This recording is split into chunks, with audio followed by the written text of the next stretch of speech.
आज हम topic start करेंगे वो है डायरेक्ट वेरिएशन। वेरिएशन का मतलब चेंज होता है। इसकी दो टाइप होती हैं।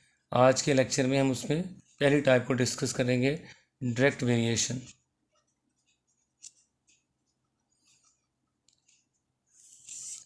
डायरेक्ट वेरिएशन का मतलब है कि अगर आपके पास दो क्वांटिटीज़ एक्स और वाई हैं, उनमें से अगर एक्स क्वांटिटी इंक्रीज़ करती है तो उसके इंक्रीज़ करने से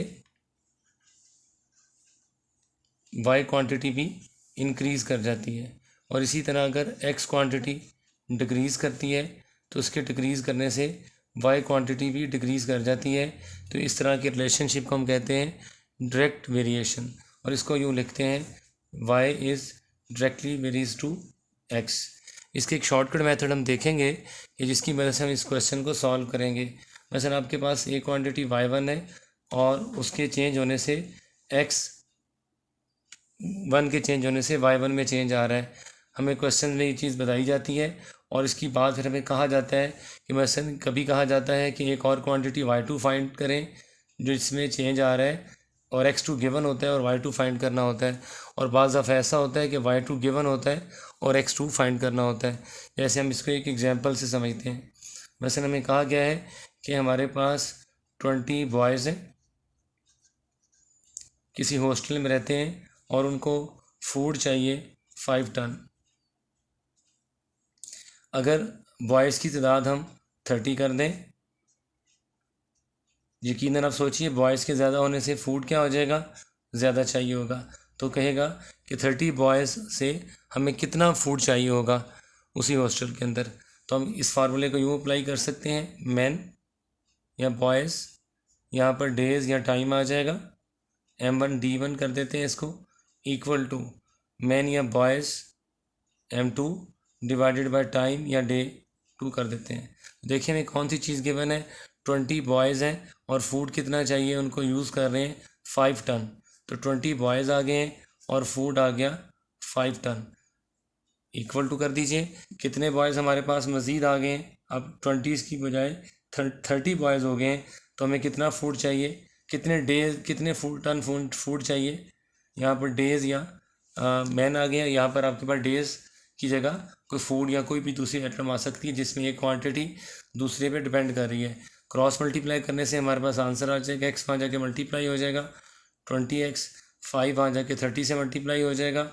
इसको सॉल्व कर लीजिए, वहाँ जाके डिवाइड कर दीजिए, 5 × 30/20 सॉल्व कीजिए तो हमारे पास 0 0 से कैंसिल कर दीजिए, 15/2 7.5 फूड या टन फूड हमें रिक्वायर्ड होगा 30 बॉयज़ के लिए।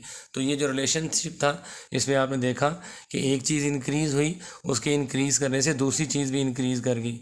इसी तरह ऐसा भी हो सकता है इस तरह में कि एक चीज़ डिक्रीज़ हो रही हो तो दूसरी चीज़ भी डिक्रीज़ हो जाती है।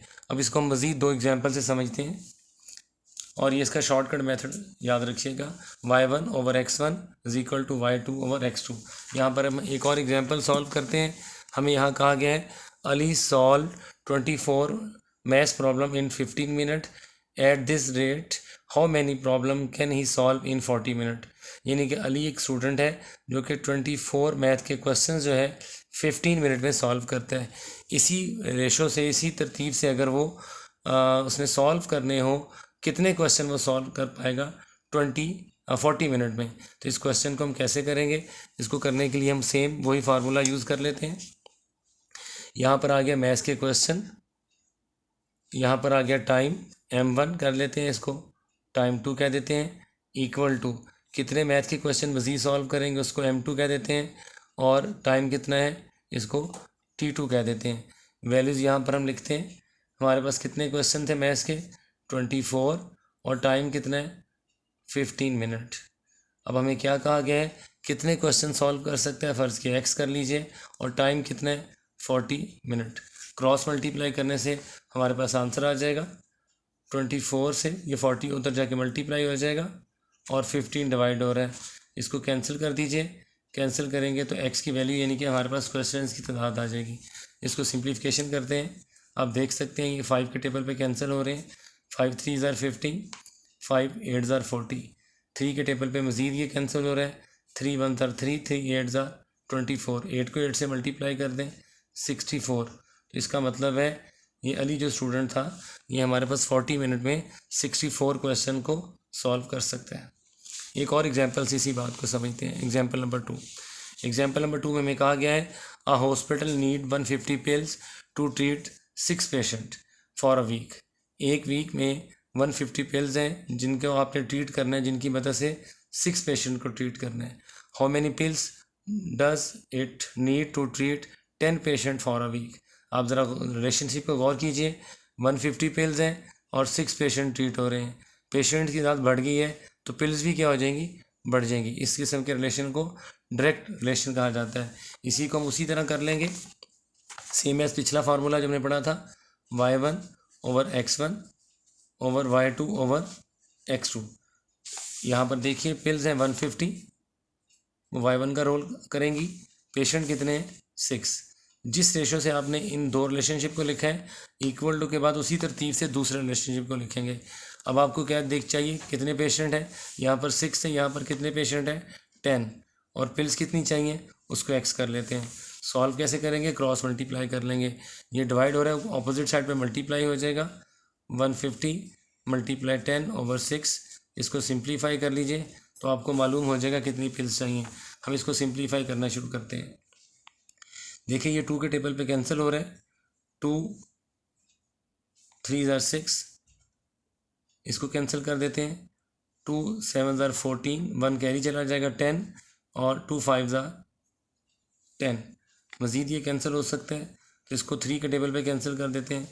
3 1 ज़ार 3, 3 2 ज़ार 6, और 1 कैरी चला गया, 3 5 ज़ार 15। 25 को मल्टीप्लाई कर दे 10 से, इट्स मीन आपको 250 पिल्स की ज़रूरत है एक वीक में 10 पेशेंट्स के लिए। तो डायरेक्ट वेरिएशन का टॉपिक हम यहीं पे ख़त्म करते हैं।